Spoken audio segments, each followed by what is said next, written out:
اور اللہ نے ہمیں حکم دیا سید الانبیاء سے جب تک محبت نہیں ہوگی تو میں اپنی محبت کو بھی تسلیم نہیں کروں گا. اے اللہ تو ہمیں بتا ہم نبی صلی اللہ علیہ وسلم سے تیرے حبیب سے محبت کے لیے ہم کیا کریں. اللہ نے ہمیں بتایا درود شریف کی کثرت کیا کرو. تو ہم درود شریف کی کثرت کے قائل ہیں. ہم نبی سے پوچھتے ہیں کہ آپ اللہ کے سفیر ہیں یا رسول اللہ ہم آپ پہ درود کیسے پڑھیں. ہمارے نبی نے وہ بھی ہمیں بتا دیا. فرمایا جب دور ہو تو اللہم صلی علی محمد یہ والے درود پڑھا کرو, فرشتے مجھ تک پہنچا دیں گے. اور جب میری قبر پہ آ کے پڑھا کرو تو الصلاۃ والسلام علیک یا رسول اللہ میں ڈائریکٹ تمہارے درود کو سن لیتا ہوں. تو ہمارے پاس اس بارے میں بھی ہدایات کیا ہیں؟ واضح ہدایات ہیں. اور درود پڑھنے سے عقیدہ توحید مضبوط ہوتا ہے. کیوں؟ درود اصل میں دعا ہے اللہ سے. کس کے لیے؟ پیغمبر کے لیے. اس میں اور عقیدہ بنتا ہے کہ بھائی پیغمبر بھی اللہ کی رحمت کے محتاج ہے, تبھی تو ہمیں کہا جا رہا ہے پیغمبر کے لیے دعائیں مانگو. ہاں ہماری دعا کے محتاج نہیں ہے, اللہ نے تو ویسے بھی پیغمبر پہ رحم کرنا ہے, لیکن ہم انگلی کٹا کے اپنا نام شہیدوں میں لکھوا لیتے ہیں. تو ہمیں اللہ نے اپنے حبیب سے محبت کے اظہار کا یہ موقع دے دیا. ہم جب پیغمبر سے پوچھتے ہیں یا رسول اللہ ہر عبادت کے لیے کوئی خاص وقت ہوتا ہے جس میں اس عبادت کی فضیلت بڑھ جاتی ہے. روزہ عام دنوں میں رکھو 10 روز 3 روزوں کا ثواب 10 نیکیوں 10 روزوں کا ثواب, رمضان میں رکھو گے تو ثواب بڑھ جائے گا. تو یا رسول اللہ ہم آپ پہ جب درود پڑھیں تو کوئی ایسا دن ہے کوئی ایسا ٹائم ہے جس میں درود پڑھنے سے ہمیں ثواب زیادہ ملے گا؟ آپ صلی اللہ علیہ وسلم نے فرمایا ہاں جمعے کے دن درود پڑھنے کا ثواب حدیث کا مفہوم ہے عام دنوں سے زیادہ ہے. اس لیے ہمارے جتنے بھی اکابر ہیں وہ جمعے کے دن درود شریف کی کثرت کیا کرتے تھے. یا رسول اللہ آپ اللہ کے حبیب ہیں, اللہ نے قرآن میں حکم دیا ہے من یطع الرسول فقد اطاع اللہ, جو پیغمبر کو فالو کرے گا پیغمبر کی بات مانے گا وہ ایسے ہی ہے جیسے اللہ کی. تو آپ ہمیں بتائیے درود شریف ہم نے بلند آواز سے پڑھنا ہے یا آہستہ آواز سے؟ ہمارے نبی نے ہمیں تلقین کی کیسے؟ آہستہ آواز سے. یا رسول اللہ درود ہم نے انفرادی طور پہ پڑھنا ہے یا جتھے بنا کے پڑھنا ہے؟ آپ صلی اللہ علیہ وسلم نے فرمایا دیکھو آخر میں ایک جنتی فرقہ ہوگا, وہ ہوگا جس پر میں اور میرے صحابہ کا عمل. صحابہ نے جتھے بنا کے درود کی محفلیں نہیں لگائی ہیں. جس صحابی کو جہاں موقع ملا انہوں نے کثرت سے پیغمبر پر درود پڑھا. ہم نے اپنے اکابر کو دیکھا ہے, اپنے علماء کو دیکھا ہے, آج بھی بزرگان دین کو دیکھا ہے, کوئی مسجد کے اس کے کونے میں بیٹھ کے تسبیح ہاتھ میں لے کے درود شریف پڑھ رہا ہوگا, کوئی مسجد کے اس کونے میں بیٹھ کے. میرے شیخ اور اپنے علماء مشائخ کو میں نے دیکھا ہے جب مسجد نبی میں جاتے ہیں 2-2 گھنٹے 1-1 گھنٹے 2.5-2.5 3-3 گھنٹے عصر سے مغرب تک کا پورا ٹائم پیغمبر صلی اللہ علیہ وسلم کے روضہ رسول کے نبی کے روضے کے قریب سارا ٹائم درود شریف میں گزار دیتے ہیں. یہ وہ طریقہ ہے جو پیغمبر سے محبت کا اظہار کا اللہ نے آپ کو بتایا ہے. اے اللہ ہم اور کس طرح سے آپ سے محبت کا اظہار کر سکتے ہیں؟ اللہ نے فرمایا کہ جو پیغمبر سے محبت کرنا چاہتا ہے اسے پیغمبر کے اخلاق اور عادات اپنی زندگی میں لانے پڑیں گے. ہمارے پیغمبر صلی اللہ علیہ وسلم جب رات کو تہجد کے لیے اٹھتے تھے تو اس کا خیال کیا کرتے تھے کسی کی آنکھ نہ کھلے. جب رات کے وقت آپ گھر میں تشریف لاتے اتنا آہستہ آواز سے سلام کرتے کہ جو جاگ رہا ہے وہ جواب دے دے, جو سو رہا ہے اس کی آنکھ نہ کھلے. لیکن ہم پیغمبر سے محبت کا اظہار کیسے کرتے ہیں؟ موبائلوں کے سگنل کیا ہو گئے؟ بند. یہ محبت کا اظہار کا کیا ہے؟ اتنے بڑے بڑے جلوس ناچ گانے اور جو میوزک موسیقی اور تھرکنا اور بھڑکنا اور روڈ بلاک کر دینا, سیکیورٹی کے مسائل کا کھڑا ہو جانا گورنمنٹ کے لیے, اور کس قدر لوگوں کو تکلیف اور اذیت پہنچنا. یہ پیغمبر صلی اللہ علیہ وسلم کی سیرت بولو نہیں ہے. یا رسول اللہ ہم آپ سے محبت کے اظہار کے لیے کون سا حلوہ پکا سکتے ہیں؟ ہم نبی سے محبت, جب تک پیغمبر سے محبت نہ ہو ایمان قابل قبول نہیں ہے. لیکن محبت کا انداز وہ ہوگا جو اللہ کے رسول نے بتایا ہے. یا رسول اللہ ہم آپ کی یاد میں کون سا حلوہ پکائیں, کتنی بریانی کی دیگیں آپ کی یاد میں؟ نبی نے فرمایا جو مجھے یاد رکھنا چاہتا ہے وہ روزے رکھے, کیونکہ نبی صلی اللہ علیہ وسلم نے فرمایا بخاری مسلم کی حدیث بدترین برتن جو بھر جائے وہ انسان کا پیٹ ہے. یا رسول اللہ ہم کتنا کھائیں آپ کی یاد میں؟ نبی نے فرمایا میری یاد میں مجھے خوش کرنا چاہتے ہو, اللہ کو خوش کرنا چاہتے ہو تو کھانا نہیں بلکہ کھانا چھوڑنا پڑے گا, ناغے کرنے پڑیں گے, روزے رکھنے پڑیں گے. آپ نے فرمایا بہترین روزہ داؤد علیہ السلام کا روزہ ہے, 1 دن روزہ 1 دن ناغا, 1 دن روزہ 1 دن ناغا. نہیں آئی بات میرا خیال ہے سمجھ میں؟ پیٹ بھرنے سے منع کیا، موٹاپے سے منع کیا۔ نبی صلی اللہ علیہ وسلم نے فرمایا، بخاری کی حدیث، سب سے بہترین امت میری، پھر اس کے بعد خیر القرون قرنی ثم الذین یلونہم ثم الذین یلونہم، پھر آپ نے فرمایا اس امت میں برائی آئے گی۔ وہ برائی کیا ہوگی؟ زیادہ کھانا، جس کی وجہ سے موٹاپا پھیل جائے گا۔ بخاری مسلم کی حدیث ہے، کھانے سے پتلا ہوتا ہے، موٹا ہوتا ہے۔ نبی فرما رہے میری امت میں جو سب سے پہلے برائی آئے گی جھوٹ اور موٹاپا۔ یہ بخاری کی حدیث ہے۔ ایک موٹاپا وہ ہوتا ہے جو نیچرلی ہوتا ہے، بہت سے اللہ والوں کو بھی ہم نے دیکھا ہے وہ بائی نیچر موٹے ہوتے ہیں، بھاری ہوتے ہیں، اس سے یہ کوئی گناہ نہیں ہے، وہ صحابہ کرام میں بھی تھے۔ یہاں اس موٹاپے کی برائی بیان ہو رہی ہے جو حلوے مانڈے کھانے کی وجہ سے، چاہے 11ویں شریف کے نام پہ کھاؤ، چاہے 12ویں شریف کے نام پہ نہ کھاؤ، جب کھاؤ گے اس سے خدا خوش نہیں ہوگا۔ کھانے سے پرہیز کرو گے تو خدا کیا ہوگا؟ خوش ہوگا۔ آپ کہتے ہو ہم کھلاتے ہیں، کھاتے بھی تو ہو، اور جن کو کھلا رہے ہو وہ کون سا وہ لوگ ہیں جن کو 2 وقت کا کھانا نہیں ملا؟ وہ 6 محفلوں کے کھانے 11ویں پھوڑ کے آئے ہوئے ہوتے ہیں آپ کے پاس۔ ہم فراق یار میں گھل گھل کے ہاتھی ہو گئے، اتنے گھلے رستم کے ساتھی ہو گئے۔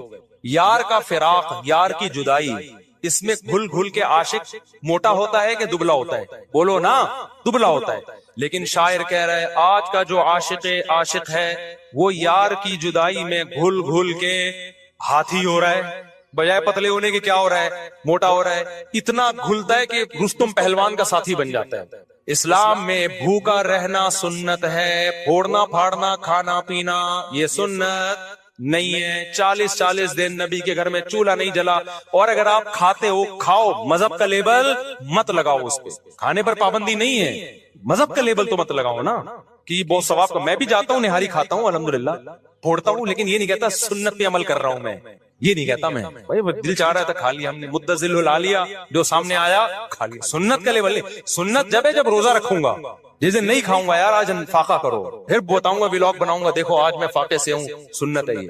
پھوڑنے پھاڑنے کے بھی ویلاگ ہم بناتے ہیں بس نہاری کے فضائل سنانے کے لیے، اتنی مزے کی سنت سمجھ کے نہیں پھوڑتے آپ۔ آج ہماری سوسائٹی کھانے کو مذہب سمجھنا شروع کر دیا ہے۔ مذہب نہیں ہے کھانا، فاقے مذہب ہے، بھوکا رہنا مذہب ہے۔ حالت جنابت میں اذکار اور تسبیح پڑھنا۔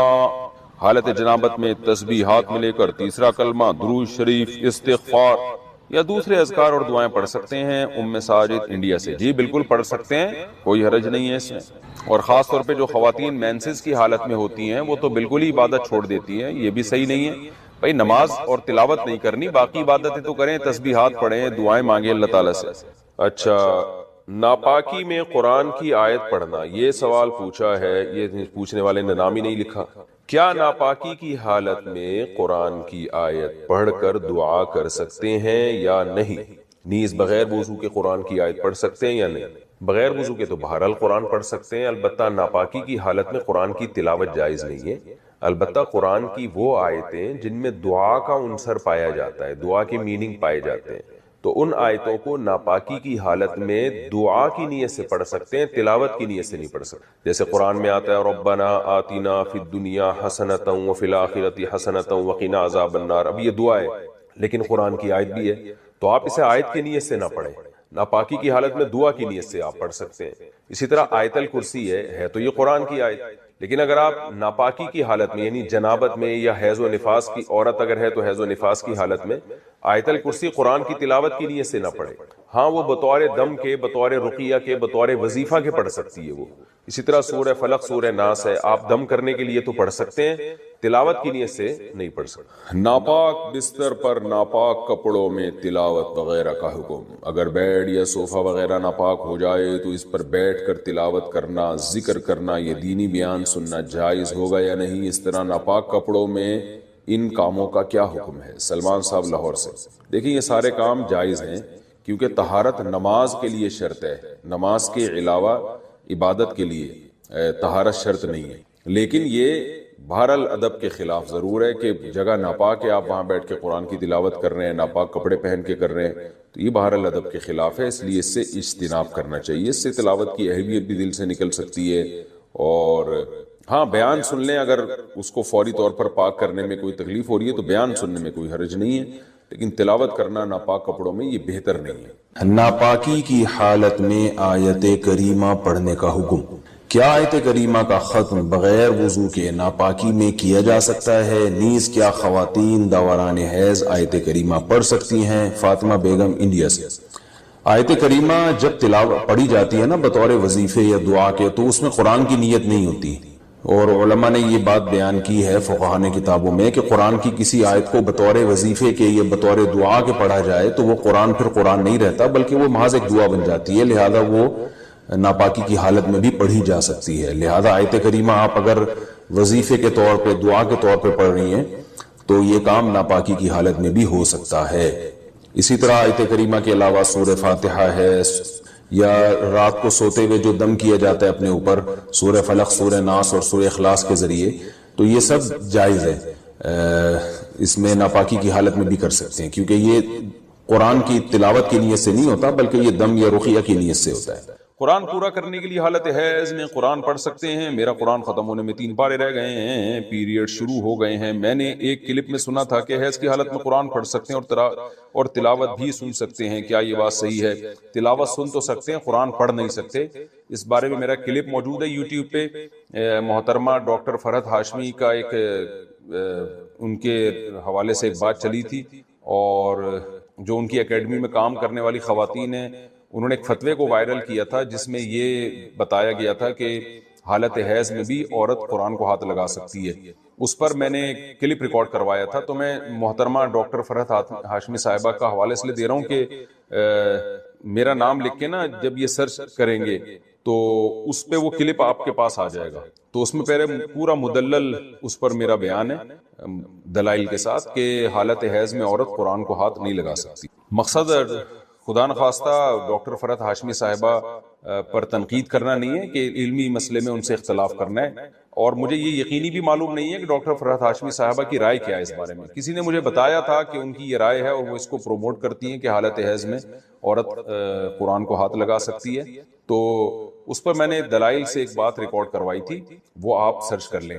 قطع نظر اس سے کہ باقی ڈاکٹر فرحت ہاشمی ایسا کہتی بھی ہیں کہ نہیں کہتی، واللہ عالم۔ باقی ڈاکٹر فرحت ہاشمی صاحبہ کا جو ایک کام ہے ماشاءاللہ قرآن کی خدمت کے حوالے سے، اس کا میں بہرحال معترف ہوں۔ کراچی سے ایک خاتون نے سوال پوچھا ہے کہ ایام حیض میں غیر یقینی صورتحال ہو تو غسل کب کریں؟ حیض کے آخری دنوں میں جب ہمیں دن میں صرف یہ 1 یا 2 بار اسپاٹنگ ہوتی ہے، یقین نہیں ہوتا کہ اب خون آئے گا یا نہیں، تو ہمیں غسل کرنے کے لیے کتنا انتظار کرنا چاہیے؟ نیز اگر ہم نے انتظار کیا اور بلیڈنگ نہ ہوئی تو کیا ان نمازوں کی قضا کرنی ہوگی؟ یہ سوال اگرچہ حیا کے خلاف ہے لیکن بہت زیادہ پوچھا جاتا ہے اور خواتین بہت پریشان ہوتی ہیں۔ دیکھیے، جب کم سے کم حیض کی مدت 3 دن ہے، 3 دن کے بعد کسی خاتون کو جب حیض آنا رک جائے تو خواتین کو اپنی عادت کا علم ہوتا ہے، اگر غالب گمان ہو کہ اب دوبارہ بلڈ نہیں آئے گا، حتیٰ کہ اسپاٹنگ بھی نہیں ہوگی، غالب گمان قریب یقین ہو، تو ان پر لازم ہے کہ وہ غسل کریں اور نماز شروع کر دیں۔ لیکن اس کے بعد اگر 10 دن کے اندر اندر دوبارہ ذرا سی بھی بلیڈنگ ہو گئی، ذرا سی بھی، تو اس کا مطلب یہ تھا کہ وہ جو نماز پڑھی تھی وہ ناپاکی کی حالت میں پڑھی تھی، لہذا وہ نمازیں لوٹانے کی تو ضرورت نہیں ہے کیونکہ وہ نماز ہوئی نہیں سرے سے، لیکن جیسے اسپاٹنگ ہو تو دوبارہ سے رک جائیں نماز پڑھنے سے، اور پھر جب غالب گمان ہو کہ اب دوبارہ بلیڈنگ نہیں ہوگی تو دوبارہ غسل کر کے نماز شروع کریں۔ تو یہ ہے، تو ان کا جو اصل سوال تھا کہ ہمیں غسل کے لیے کتنا انتظار کرنا پڑے گا، تو اپنا غالب گمان دیکھنا پڑے گا آپ کو۔ جب غالب گمان ہو جائے کہ اب بلیڈنگ بالکل بھی نہیں ہوگی تو آپ پر لازم ہے کہ آپ غسل کریں اور نماز پڑھیں، اور اگر اس کے بعد یعنی غالب گمان نہیں ہے یہ بلکہ ایک تردد ہے کہ شاید ہو شاید نہ ہو، تو پھر غسل کرنا لازم نہیں ہے، کیونکہ الیقین لا یزول بالشک، یقینی چیز تھی حیض کا ہونا، اس کا ختم ہونے کا جب تک یقین نہیں ہوگا تو غسل نہیں کیا جائے گا۔ البتہ بعض دفعہ ایسے ہوتا ہے کسی خاتون کا خیال یہ ہوتا ہے کہ اب دوبارہ مجھے بلیڈنگ ہوگی، اور اس خیال سے انہوں نے غسل ہی نہیں کیا، تو پھر پتہ چلا کہ بلیڈنگ تو نہیں ہو رہی، تو پھر جو نماز قضا ہوئی ہے اس کی قضا بھی کرنی پڑے گی۔ خواتین کو اس کا بہت خیال کرنا چاہیے کہ جب ایام ہوں ان کے مینسز کے تو وہ نماز کی بہت زیادہ حفاظت کریں۔ قرآن مجید میں اللہ تعالیٰ کے ارشاد ہے حافظوا علی الصلوات، نمازوں کی حفاظت کرو، محافظت۔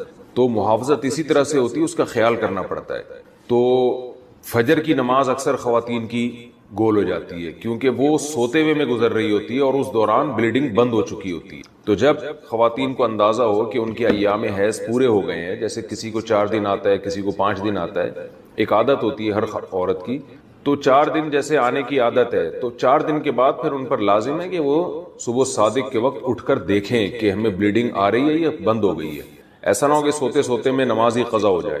تو اگر بلیڈنگ بند ہو گئی ہے تو اس وقت غسل کر کے فجر پڑھیں۔ اور اگر بعض دفعہ یہ بھی ہوتا ہے کہ عشاء کی نماز بھی لازم ہو جاتی ہے، مثال کے طور پر صبح صادق کا وقت شروع ہو رہا ہے 5:30 پر، 5:30 بجے صبح، تو اب رات کو تو خاتون کا خیال یہ تھا کہ بلیڈنگ ہو رہی ہے اور آخری دن ہے ان کا ایام حیض کا، تو ان پر لازم تھا کہ وہ صبح صادق سے پہلے اٹھ کے دیکھیں کہ واقعی بند ہو چکی ہے یا نہیں۔ اگر بند ہو چکی ہے تو پھر یہ عشاء کی نماز بھی واجب ہے، عشاء کی نماز بھی پڑھنی پڑے گی آپ کو۔ تو بعض خواتین بالکل اس میں غفلت سے کام لیتی ہیں۔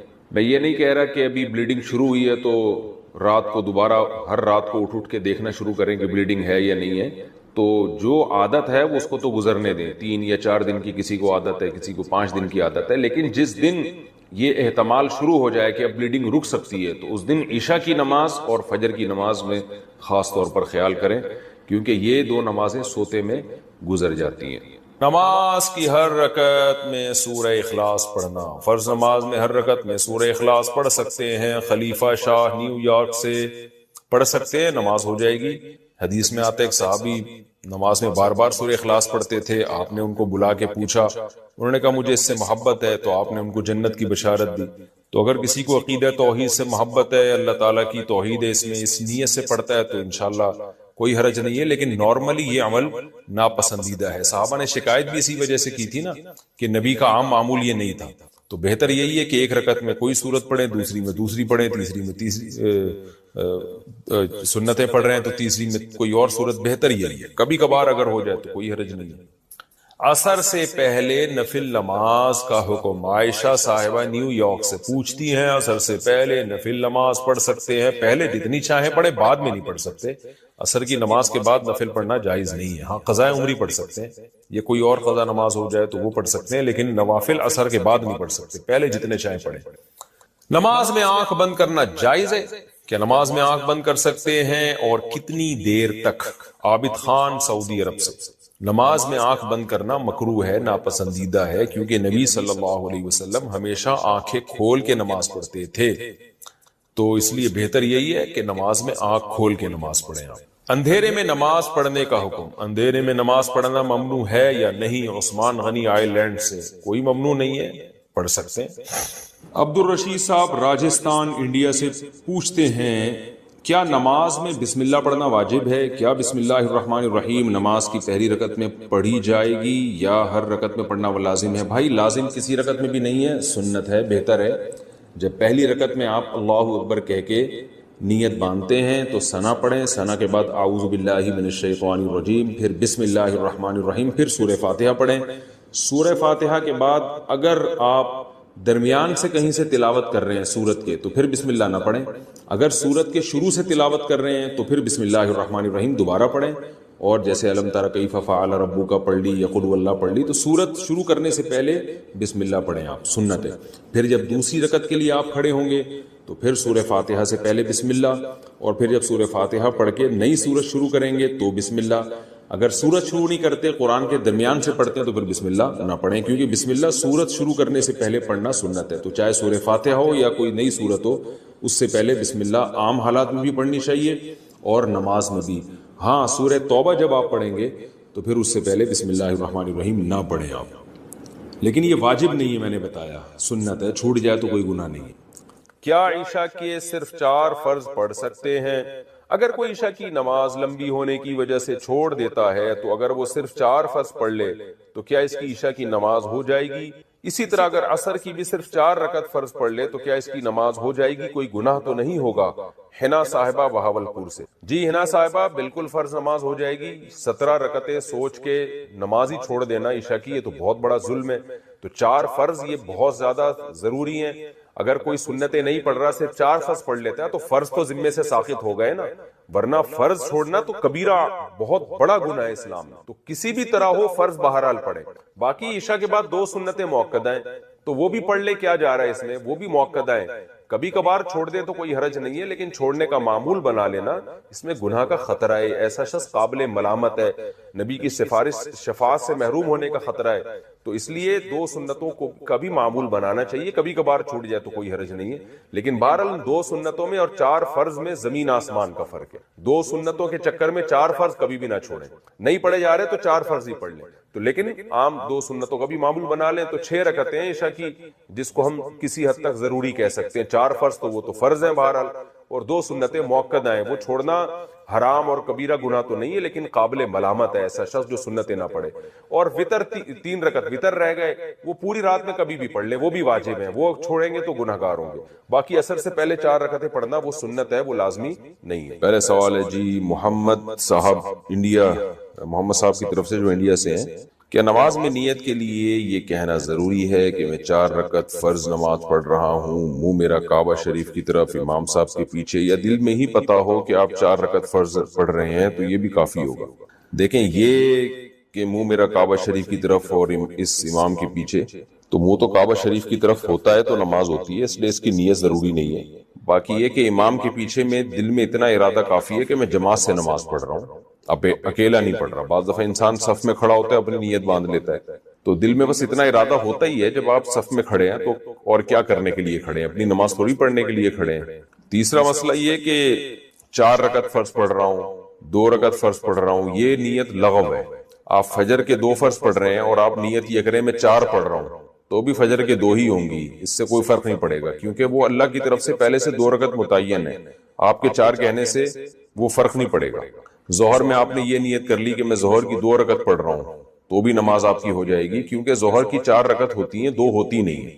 سفر میں آپ نے 2 پڑھنی ہے, اگر آپ نے یہ نیت کر لی میں 4 پڑھ رہا ہوں تو بھی 2 ہی پڑھنی پڑیں گی اور نماز ہو جائے گی, کیونکہ سفر میں اللہ کی طرف سے 2 متعین ہے. تو صرف اتنی نیت کرنی ہے کہ ظہر ہے یا عصر ہے, کیونکہ ظہر میں آپ کے پاس یہ بھی آپشن تھا کہ آپ پچھلی کوئی قضا پڑھ لیں, یہ بھی آپشن تھا کہ سنت پڑھ لیں, یہ بھی آپشن تھا کہ فرض پڑھ لیں. تو یہ 3 آپشن تھے آپ کے پاس, تو ان میں سے ایک کو آپ نے خود متعین کرنا ہے کہ فرض پڑھ رہا ہوں یا سنتیں. نمبر 2, ظہر پڑھ رہا ہوں یا پچھلی کوئی قضا پڑھ رہا ہوں. تو جب آپ نے یہ نیت کر لی کہ نہیں جی ظہر ہے, تو 4 رکعتیں 2 رکعتیں یہ لغو کام ہو جائے گا, اس کی ضرورت نہیں ہے. بس اتنی نیت کہ ظہر ہے اور فرض ہے بس.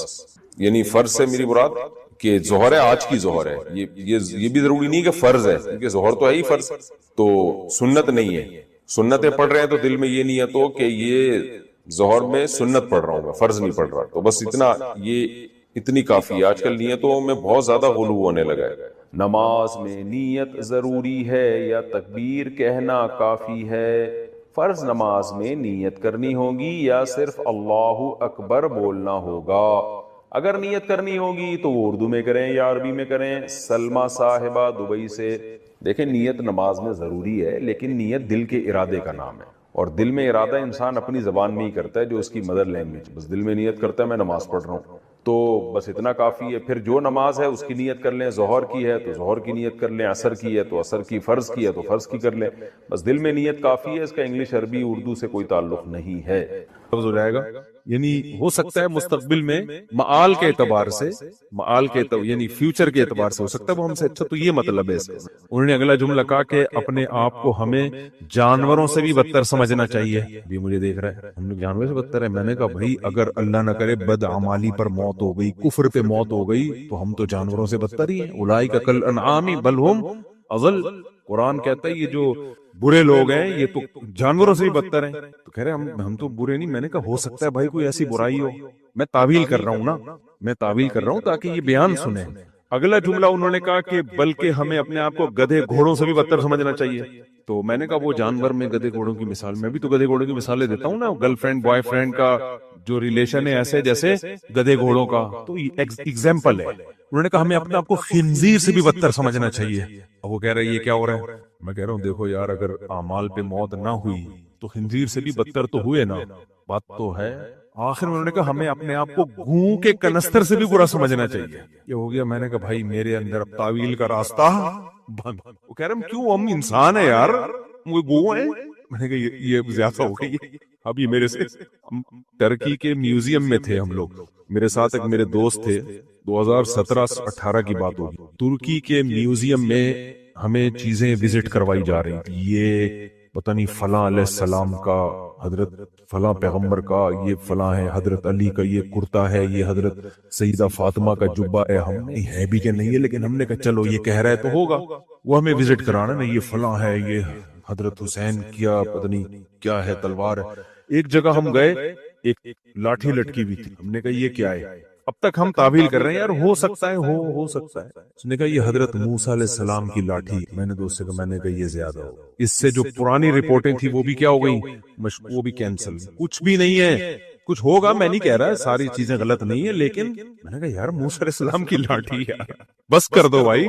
تو پھر لطیفہ یاد آتا ہے مجھے، وہ ایک آدمی کہنے لگا کہ دو پھینکو بیٹھے ہوئے تھے نا، ایک نے کہا ہمارے دادا کا اتنا بڑا استبل تھا، اس میں گھوڑا اگر 500 سال بھی دوڑتا نا وہ استبل ختم نہیں ہوتا. اس نے کہا بھائی میرے دادا کے پاس اتنی بڑی لاٹھی تھی، یہیں سے بیٹھ کے چاند سورج کی سیٹنگ کرتے رہتے تھے بیٹھ کے نا، لاٹھی سے یہ والا ستارہ ادھر لے جاؤ، یہ والا ستارہ ادھر لے. سامنے والے بولا بھائی اتنی بڑی لاٹھی تیرے دادا رکھتے کہاں تھے؟ جھوٹ بول رہے، کہہ رہے تیرے دادا کے استبل میں رکھتے تھے. وہ کہاں رکھتے تھے؟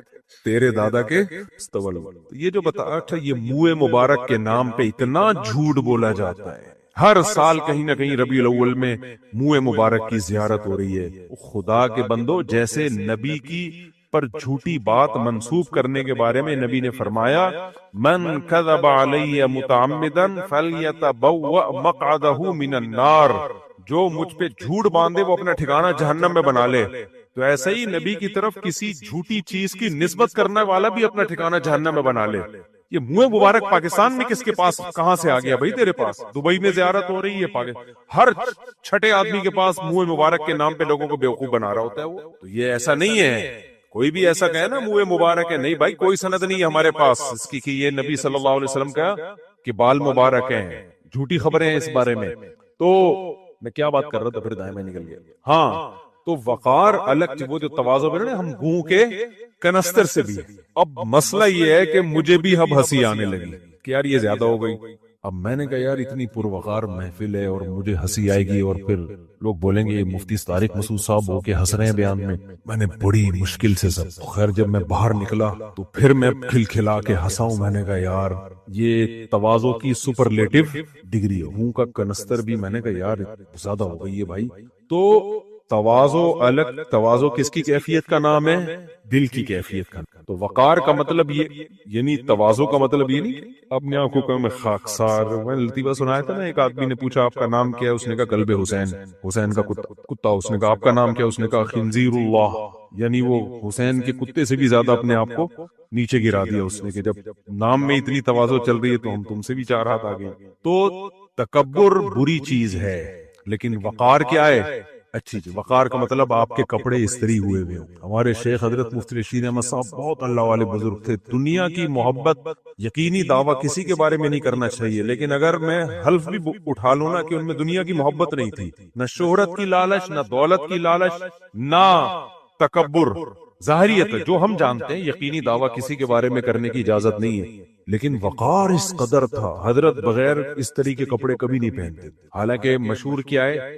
سادگی. اور حضرت کے ہاں جو امام ہوتا تھا نا اس کو بھی یہ تھا کہ چنٹیں نہ پڑی ہوئی ہوں اور استری والے کپڑے ہوں، پورے سیدھے. سمجھ رہے؟ امام میں حضرت نے ترجیح دیتے تھے کہ دبلا امام اور بھاری جسم والا امام اگر کمپٹیشن ہو تو دبلے کو رکھتے تھے. فرماتے تھے جو بھاری جسم والا امام ہے جب وہ رکوع سے اٹھتا ہے اس کی کرتا پیچھے اٹکنے کا خطرہ ہوتا ہے. مجھے بہت الجھن ہوتی ہے منظر دیکھ کے. یہاں بھی نہیں اٹکنے دیتے تھے کمر میں. تو بالکل حضرت کا یہ تھا کہ صفائی ستھرائی اور کپڑے کیسے ہوں؟ سیدھے ہوں. وائٹ کپڑے پہنتے تھے اور کوئی کلر نہیں پہنتے تھے. نفاست تھی، یہ وقار تھا. پہن سکتے کوئی بھی کلر کے کپڑے پہن سکتے، ان کا یہ تھا وائٹ کپڑے.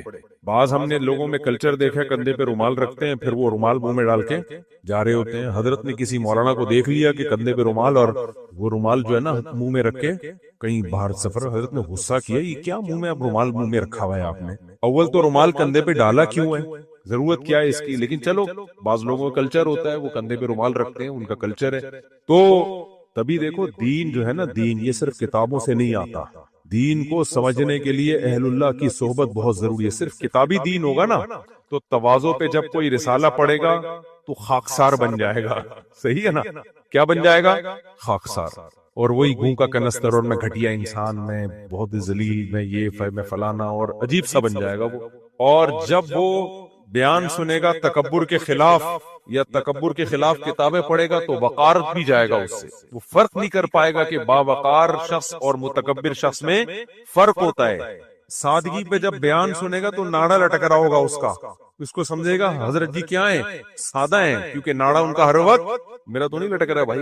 تو بعض لوگ ہوتے ہیں ناڑے لٹک رہے ہوتے ہیں کہیں اول جلول سے، عجیب، ایک پائنچا گھٹنے تک، دوسرا پائنچا نیچے تک. حضرت جی کہیں کہ سادہ بہت ہے. سادہ نہیں ہے حضرت، وہ ایٹیٹیوڈ نہیں ہے. سمجھ رہے ہیں؟ حضرت کو تھوڑا سا سیٹنگ پہ لانے کی ضرورت ہے.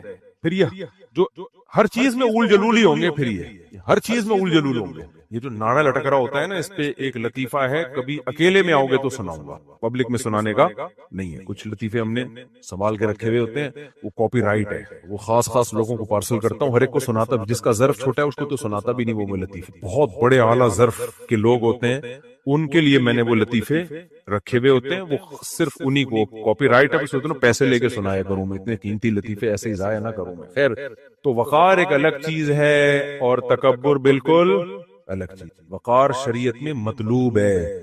تکبر انتہائی بری چیز ہے. تکبر نام ہے دل کی کیفیت. تو ہم تکبر بطر الحق، حق کا انکار. کوئی غریب آیا آپ کے پاس، وہ چونکہ وہ چھوٹا ہے، وہ اپنا حق مانگ رہا ہے، ادھر دھونس جما رہے ہو آپ. اکثر تکبر کا اندازہ ہو جائے گا میاں بیوی کے جھگڑوں میں. بیوی کا خاندان غریب ہے، اپنے حق کے لیے لڑ نہیں سکتی، تو کیسے دبائے گا میاں اس کو؟ اس کے حقوق نہیں دے گا، بات بات پہ مارے گا، ڈانٹے گا، گالیاں دے گا. کیوں؟ اس کے حقوق کے لیے لڑنے والا کوئی بھی نہیں ہے. یہ کیا ہے؟ کبر. آپ اپنی اوقات بھول رہے ہو. میں اس کی ایک مثال دیتا ہوں. نبی صلی اللہ علیہ وسلم نے، ابو مسعود انصاری تھے یا عبداللہ بن مسعود، غالباً عبداللہ بن مسعود، ان کو دیکھا کہ اپنے غلام کو مار رہے ہیں. اب غلام کمزور ہوتا ہے، وہ تو ہاتھ بھی نہیں اٹھا سکتا، کوئی اس کا ساتھ بھی نہیں دے گا. اس کی دھنائی لگائی انہوں نے. نبی صلی اللہ علیہ وسلم نے دیکھ لیا، آپ نے فرمایا اللہ اقدر علیک منک علیہ. اے ابن مسعود، تم جو اس غلام کو مار رہے ہو نا، تو جتنی تمہیں اس کے اوپر قدرت ہے سزا دینے کی، اللہ کو تم پہ اس سے بھی زیادہ قدرت ہے تمہیں سزا دینے کی. عبداللہ بن مسعود ایک دم خوفزدہ ہو گئے اور فوراً کہا ہوا عتق لوجہ اللہ، یا رسول اللہ یہ اللہ کے لیے آزاد. غلام آزاد کرنے کا مطلب پتہ ہے کیا ہے؟ اس زمانے میں کسی کے پاس 0 میٹر لینڈ کروزر ہو کروڑوں روپے کی، اور وہ اٹھا کے کسی کو گفٹ کر دے، یہ مطلب ہوتا تھا غلام آزاد کرنے کا. غلام سے زیادہ قیمتی چیز اس زمانے میں کوئی بھی نہیں تھی، کیونکہ انسان ہے جو آپ کو اس پر ملکیت ہے، 100% آپ کے کنٹرول میں ہے. غلام جو کمائے گا وہ مولا کا ہوگا. سمجھ رہے؟ غلام کا جو تصور ہے نا، جو کچھ کمائے گا تو وہ مالک اس کا کون ہے؟ اس کا مالک وہ ہے جو غلام کا مالک ہے. اس کی گردن جکڑی ہوئی ہے غلامی کے توق میں، اس کی اپنی کوئی حیثیت نہیں ہے. مالک کے ذمہ صرف یہ ہے کہ اس کے کھانے پینے کا انتظام کرے، سارے کام وہ کرے گا بغیر تنخواہ کے. یہ مطلب تھا غلام کا. تو جب آپ غلام، خادم الگ چیز ہے، ملازم الگ چیز ہے. ملازم غلام نہیں ہوتا، سمجھ رہے ہیں؟ ملازم سے تو ایک ایگریمنٹ ہوتا ہے نا کہ آپ نے جاب کر رہے ہیں، اتنی تنخواہ ہے، وہ جب چاہے جاب چھوڑ کے چلا جائے. غلام کا مطلب وہ نہیں چھوڑ کے جا سکتا کچھ آپ کو جب تک آپ اس کو آزاد نہ کریں. کروڑوں روپے کی ملکیت ہے وہ. اور عبداللہ بن مسعود تو تھے بھی مسکین اور غریب صحابی، تو اتنا خوفزدہ ہو گئے، فرمایا یا رسول اللہ ہوا عتق لوجہ اللہ، یہ اللہ کی رضا کے لیے کیا ہے؟ آزاد. کیونکہ میں ڈر گیا ہوں.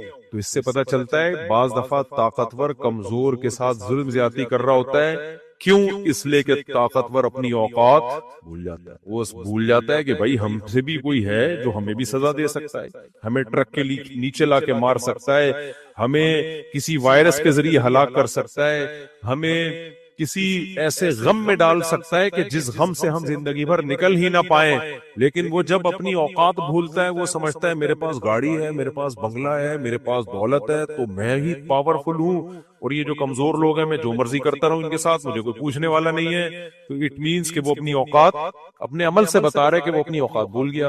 تو اللہ نے ان آیتوں میں اس کو اوقات یاد دلائی ہے کہ ایک اوقات تو سب میں کامن ہے، وہ یہ کہ غلیظ پانی سے بنایا. تو غلیظ پانی پہ تکبر بالکل بھی جچتا نہیں ہے. تو میں بزرگ کا بتا رہا تھا نا، انہوں نے بزرگ نے اس بادشاہ سے کہا کہ آپ کا ماضی یہ تھا کہ غلیظ پانی سے بنے، حال یہ ہے کہ پیٹ میں گند لے کے گھوم رہے ہو، اور مستقبل کیا ہے؟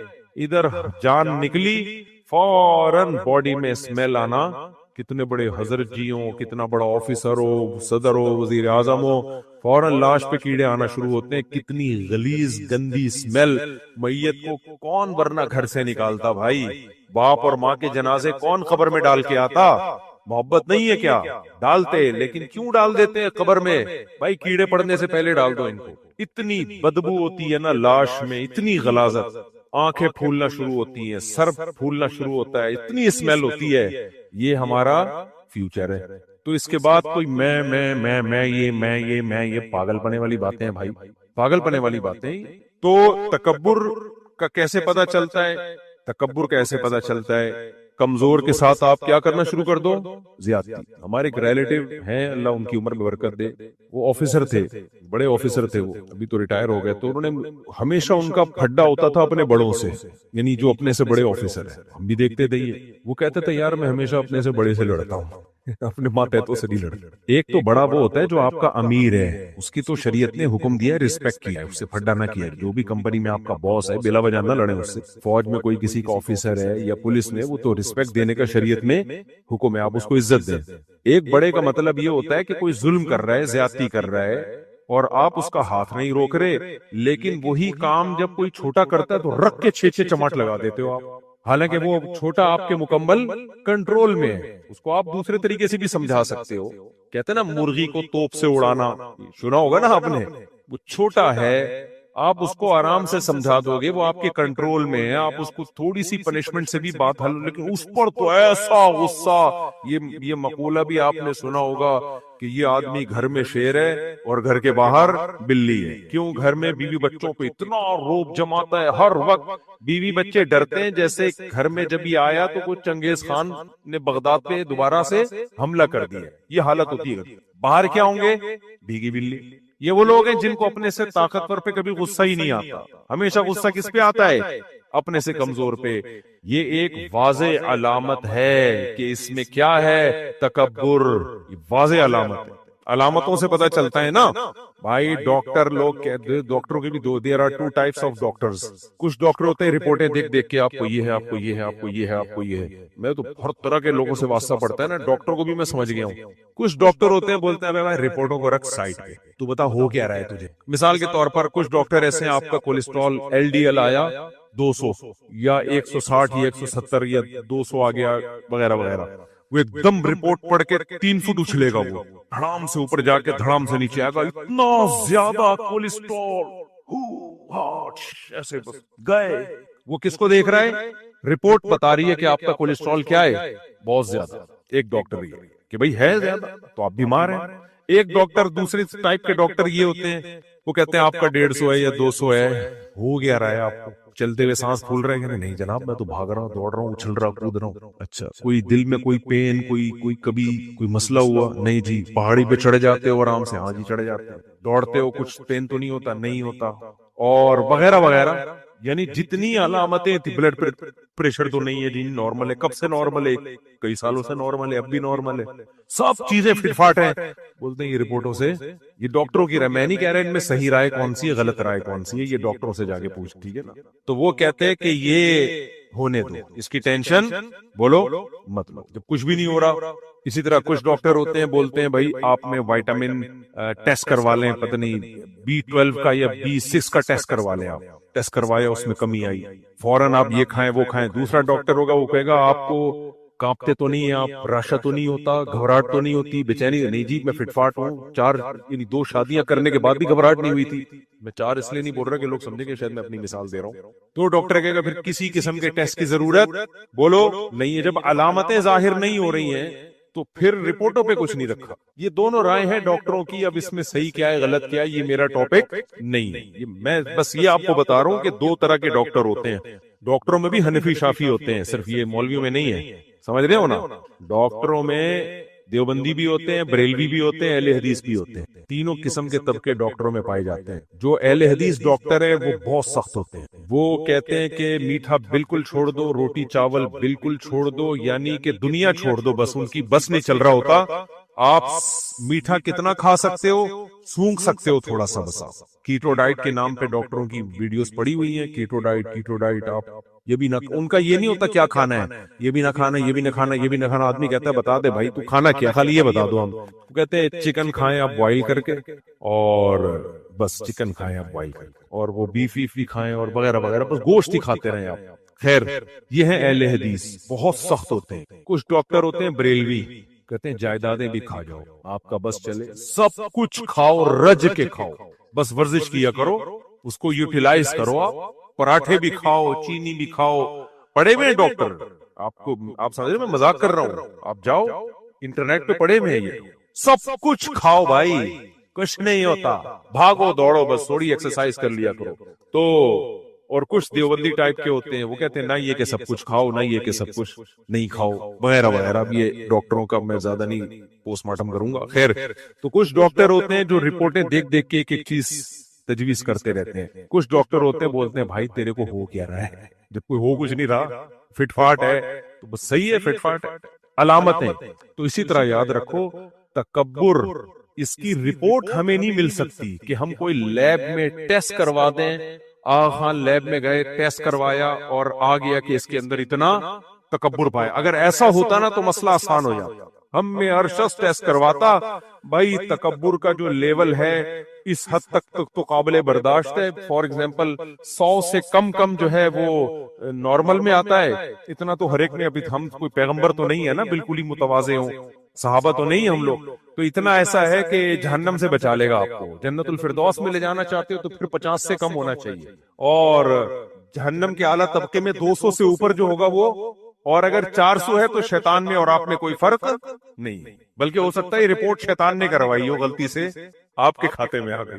تو اگر ایسا ہوتا پھر ہم تواضع کا ٹیسٹ بھی کرواتے, تکبر کا ٹیسٹ بھی کرواتے, حسد کا ٹیسٹ بھی کرواتے. بہت سے لوگوں میں حسد کا مادہ بہت زیادہ ہوتا ہے, بہت سو میں کم ہوتا ہے, بہت سو میں بہت ہی اللہ والے ہوتے ہیں ہوتا ہی نہیں ہے. وہ لوگ ہوتے ہیں جو دوسروں کی خوشیوں کو دیکھ کے خوش ہوتے ہیں. ایسے لوگ مارکیٹ میں کیا چل رہے ہیں, شارٹ, کہ یہ مفتی صاحب بزنس کلاس سے اتر کے آ رہے ہیں, ہائے ہائے کتنے اچھے ہیں ماشاءاللہ. یوں دیکھ رہے ہوتے ہیں یہ مولویوں کے بڑے مزے ہیں, یہ مولویوں کے پاس پیسہ پتہ نہیں کہاں سے آ رہا ہے. اگر بھائی مولویوں کے بڑے مزے ہیں تو بنا لے اپنے 1-2 بچے کے تو بھی مولوی. پھر بنائیں گے پھر بھی نہیں, کیونکہ ان کو پتہ ہے مزے نہیں ہے, مولویوں کے بڑے مزے ہیں. خیر, تو اگر حسد کا ٹیسٹ ہو سکتا ہوتا تو ہم آغا خان لیب سے حسد کا ٹیسٹ کروا, اور حسد کا مادہ کسی کی خوشی کو دیکھ کے آپ کو بلا وجہ آگ لگنا شروع ہو گئی ہے. اس طرح منفی سوچ, بغض, خامخواہ کا کینہ, کسی سے دل میں ایک دفعہ نفرت ہوئی تو اب اس کو لے کے بیٹھ ہی گئے, ختم ہی نہیں ہو رہی نفرت. یہ بھی ایک بیماری ہے یار. ٹھیک ہے ہو گئی, اب ختم کرو اس کو, نہیں اب اس کی ہر پازیٹیو چیز کو بھی کہاں لے کے جا رہے ہیں, نیگیٹو. اسی طرح عقیدت میں بھی پاگل ہو جاتے ہیں لوگ, عقیدت میں بھی پاگل ہو جاتے ہیں. خیر, تو یہ جتنی بیماریاں ہیں, بے جا غصہ, ایک غصہ تو کنٹرول میں جو شریعت نے ہمیں, فطرت نے ہمیں دیا ہے ہمارے ڈیفنس کے لیے, وہاں تو غصہ آنا چاہیے. ایک ہے بلا وجہ کا غصہ. تو یہ ساری جو باطنی بیماریاں ہیں, اگر ان کے حب دنیا, سب سے بڑی بات دنیا کی محبت کا بھی ایک لیول ہونا چاہیے نا. جتنا رہنا ہے اتنا دنیا سے محبت کرو بھائی, لیکن محبت اتنی چل رہی ہے کہ جیسے ہمیشہ ادھر ہی رہنا ہے, یہاں سے جانا ہی نہیں ہے. تو یہ ساری چیزوں کے اگر لیب میں ٹیسٹ ہو جاتے, یہ لیبارٹری لفظ نہیں ہے, لیبریٹری کو جس طرح کر کے لفظ ہے, تو اتنا مشکل ہے کہ میں نے پھر وہ لفظ ہی نکالنا زبان سے چھوڑ دیا. میں لیب بول کے چپ ہو جاتا ہوں, ٹھیک ہے نا. لیب میں ان تمام چیزوں کے ٹیسٹ ہو سکتے ہوتے تو ہم سب ایک ٹیسٹ کرا لیتے، لیول پتہ چل جاتا، مفتی صاحب باتیں تواضع پہ کر رہے ہیں مگر تکبر کا اتنا وہ چل رہا ہے، دنیا کی محبت کے خلاف باتیں کرتے ہیں لیکن دنیا کی محبت اتنی ہے، تو کتنا آسان علاج ہو جاتا نا، کیا خیال ہے؟ آسان علاج ہو جاتا۔ پھر ہم بزرگوں کے پاس آتے، حضرت میرا تکبر کا لیول 200 آیا ہے، کائنڈلی شیطان سے تھوڑا سا ہی کم ہے تو اس کو آپ لیول پہ لے کر آئیں۔ وہ بزرگ آپ سے وہ کام کرواتے کہ تکبر کی ایسی کی تیسی کر دیتے، وہ آپ سے غریبوں کے جوتے پالش کرواتے۔ پہلے خانقاہوں میں یہ ہوتا، شیخ اور پیر و مرشد سمجھتا تھا نا یہ آدمی میں دماغ اس کا زیادہ آؤٹ ہو گیا ہے۔ پہلے خانقاہیں ایسی ہوتی تھیں، اب چند خانقاہیں ٹھیک رہ گئی ہیں، باقی خانقاہوں میں سوائے پھوڑنے پھاڑنے کے دیگیں پہ دیگیں اور گردنیں، ماشاءاللہ آپ ذرا دیکھو تو صحیح جا کے اتنی موٹی موٹی گردنیں لنگر کھا کھا کے، اور وہاں بیٹھے ہوئے ہیں، بس کوئی کام ہی نہیں ہے، جو بے روزگار ہوتا ہے خانقاہ میں آگے بڑھ جاتا ہے۔ تو پہلے جو خانقاہیں ہوتی تھیں اس میں پیر و مرشد، اب ٹیسٹ ہوتے نہیں، علامتوں سے پتہ چلتا ہے اس کے اندر کیا ہے، کبر، اس کے اندر حسد کا مادہ زیادہ ہے، اس کے اندر کینہ اور بغض کا مادہ زیادہ ہے، یہ دنیا مردار کا عاشق ہے۔ گیٹ اپ نہیں عاشقوں والا، گیٹ اپ تو ایسا لگے گا جیسے حاجی ڈونلڈ ٹرمپ کا، دیکھو پھر ٹوپی پہنانے کی دیر ہے، سفید کرتا شلوار پہنا دو اور آپ دیکھو ماشاءاللہ امن کے ایوارڈ مل رہے ہیں۔ خیر، تو گیٹ اپ تو بڑا اچھا ہے، اندر کیا بھرا ہوا ہے، اندر کیا بھرا ہوا ہے۔ گیٹ اپ تو میرے بھائی فرعون کا بھی بڑا اچھا تھا، داڑھی فرعون کی تھی یا نہیں تھی؟ فرعون کی بھی داڑھی تھی،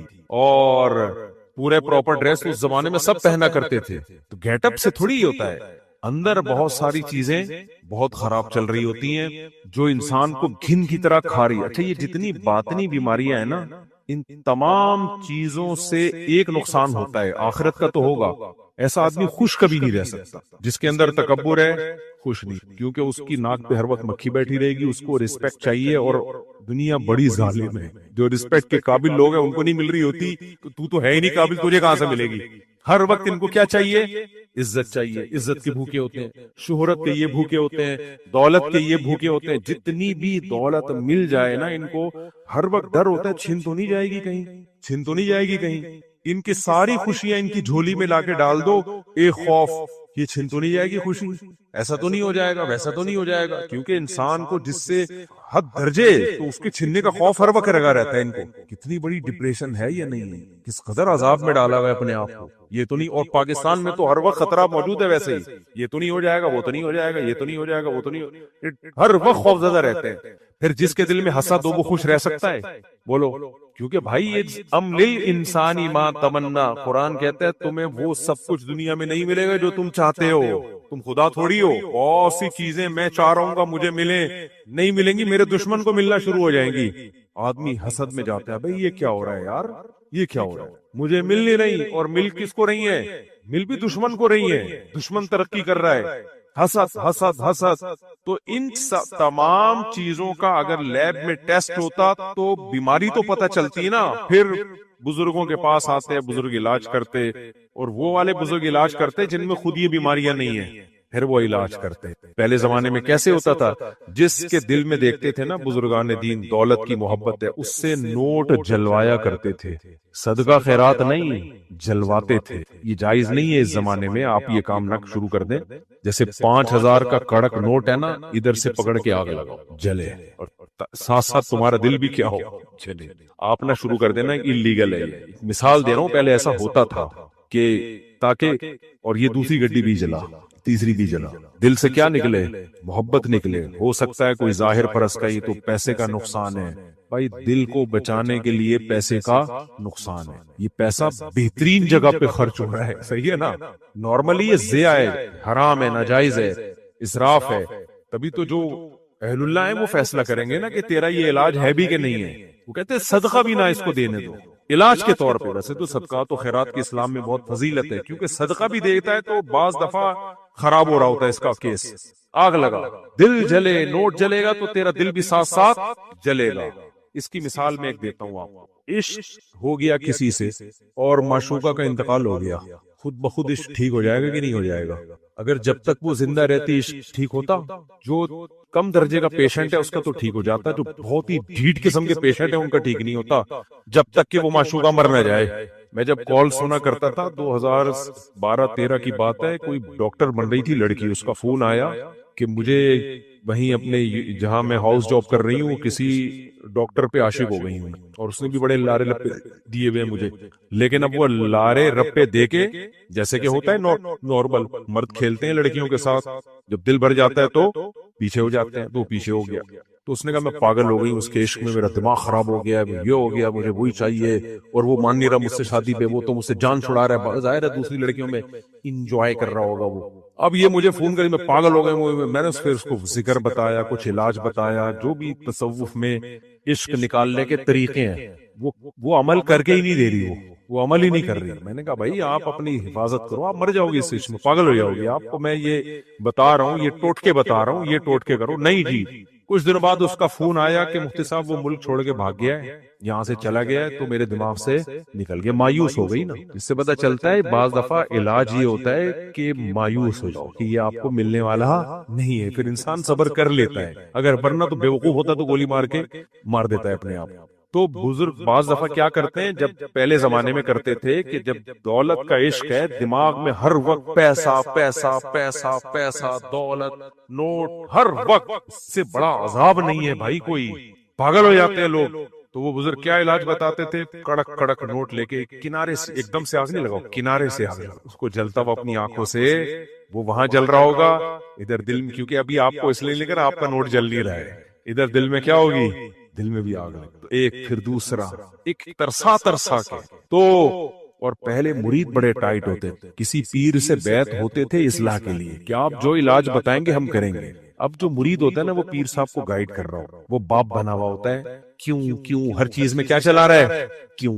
میں واقعہ سنا ہے نا، حضرت مولانا شرف علی تھانوی کے پاس ایک شخص آیا کہ مجھے ایک دودھ والی سے عشق ہو گیا، گھوسن کہتے تھے میرا خیال ہے اس کو، گھوسن سے عشق ہو گیا. تو وہیں تھانوی نے فرمایا کہ ٹھیک ہے تم صحیح جگہ پر آئے ہو، ہم تمہارا علاج کر دیں گے انشاءاللہ، لیکن علاج سے پہلے کچھ پرہیز ہے. علاج تو بعد میں ہوگا، پہلے کیا ہوگا، پرہیز. اس پرہیز میں یہ ہے، اس کا جان بوجھ کر دل میں خیال نہ لے کر آؤ. یہ جان بوجھ کر اس لیے کہ جب عشق ہوتا ہے تو غیر اختیاری طور پہ خیالات تو آئیں گے نا، جو خود سے آ رہے ہیں آنے دو. جان کر نہیں سوچنا کہ فارغ بیٹھا ہوں چلو اس کے بارے میں سوچو، یہ اپنے آپ کو فارغ کرتا ہوں اسے سوچنے کے لیے. جان کر اس کے بارے میں سوچنا نہیں، اور اس کے بارے میں کسی سے بات چیت بلا وجہ بیٹھ کے اپنے دوستوں میں اس کا تذکرہ. تو یہ پہلے پرہیز کرو چند دن، اس کے بعد میں علاج بتاؤں گا.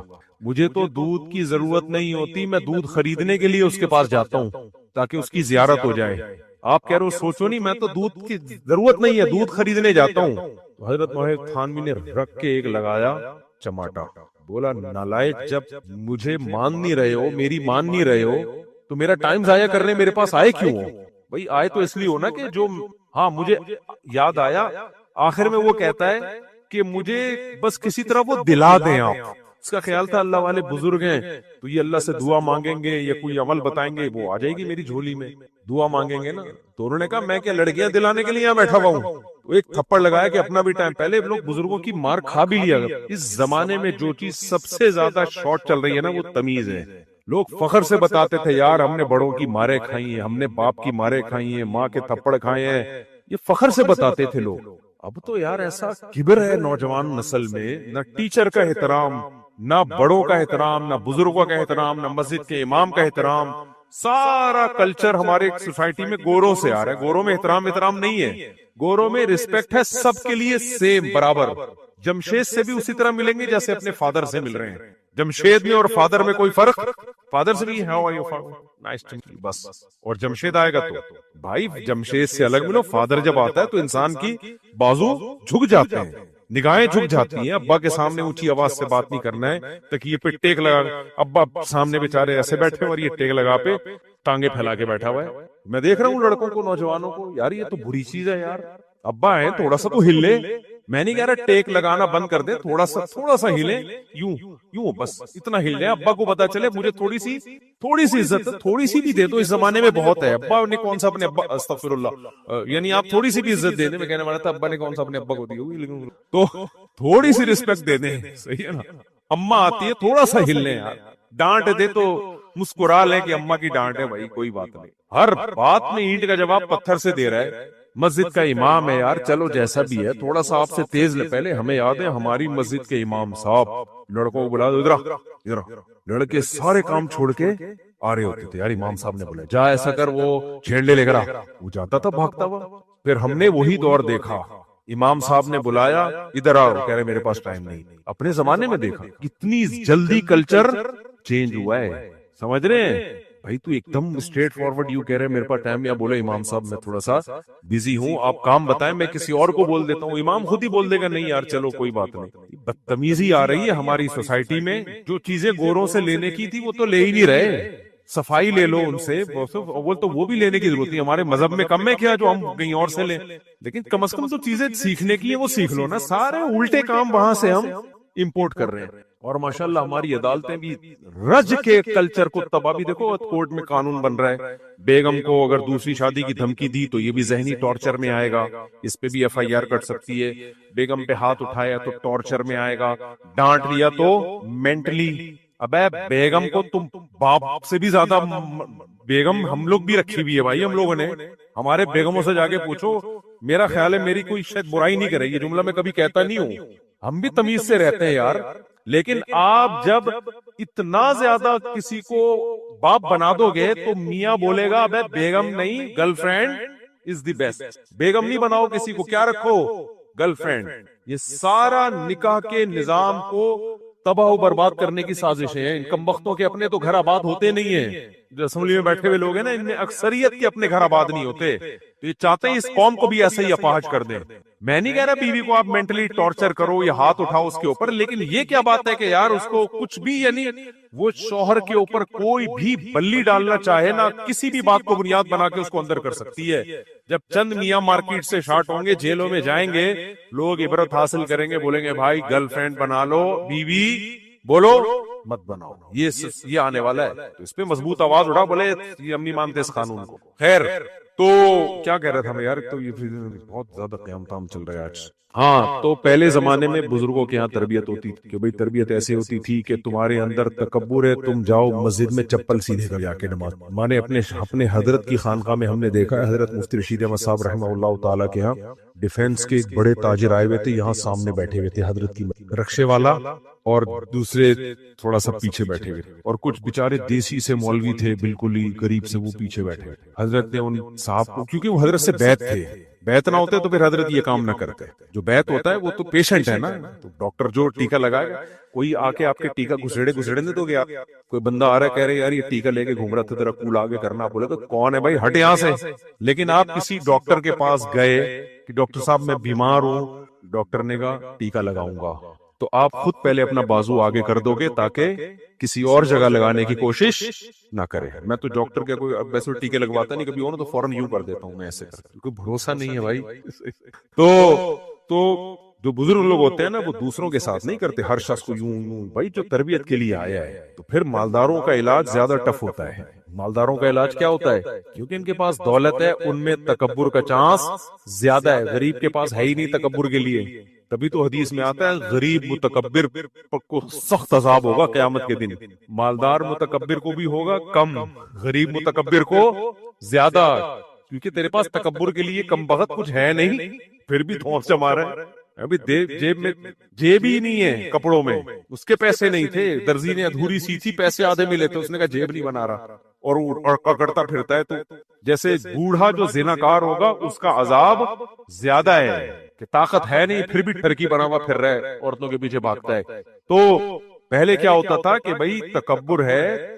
ہاں میں بتا رہا تھا ہمارے حضرت نے کیا کیا، میں نے خود اپنی آنکھوں سے منظر دیکھا، ڈیفینس کے بڑے تاجر تھے، حضرت سے بیعت تھے، حضرت نے ان کو پیچھے کر دیا کہ آپ پیچھے دیکھنے میں یہ بڑی انسلٹ ہے کسی کی، کوئی نیا بندہ ہوگا بولے گا یار کیسا سلوک کر رہے، اس کو اٹھا کے پیچھے بٹھا دیا، اور وہ غریب مولانا صاحب تھے ان کو آگے کیوں فرمایا اس لیے کیا تاکہ ان کے دل میں علماء کا احترام آئے۔ ان کے دل میں کیا ہے؟ میں نے بعض مالدار لوگوں کو دیکھا ہے، ایک تو مولوی کوئی نام کا مولوی ہو، ہے ہی نہیں علم، فارغ ہے وہ تو چلو، لیکن جو صاحب علم ہوتے ہیں سب سے زیادہ رسپیکٹ تو ان کی ہوتی ہے، ان کو ایسے گھما رہے ہوتے ہیں، وہ پھلترو کی طرح نچا رہے ہوتے ہیں بالکل بیٹھ کے مولانا کو۔ تو حضرت فرمایا وہ مولانا صاحب آگے آ جائیں، آپ کہاں چلے جائیں، لیکن وہ واقعی تربیت کے لیے آئے تھے، ذرا بھی ان کی پیشانی پہ بل نہیں ہے، اٹھ گئے پیچھے جا کے بیٹھ گئے، اور پابندی سے آتے رہے، پھر بھی آتے رہے۔ آج مالداروں میں یہ ظرف ہی نہیں ہے. تو پہلے ایسا ہوتا تھا, اب بھی ہوتا ہے, لیکن اس کو خانقاہ کہا جاتا تھا, اس کو روحانی تربیت گاہ کہا جاتا تھا, جو آج کل مارکیٹ میں بہت کم چل رہی ہے.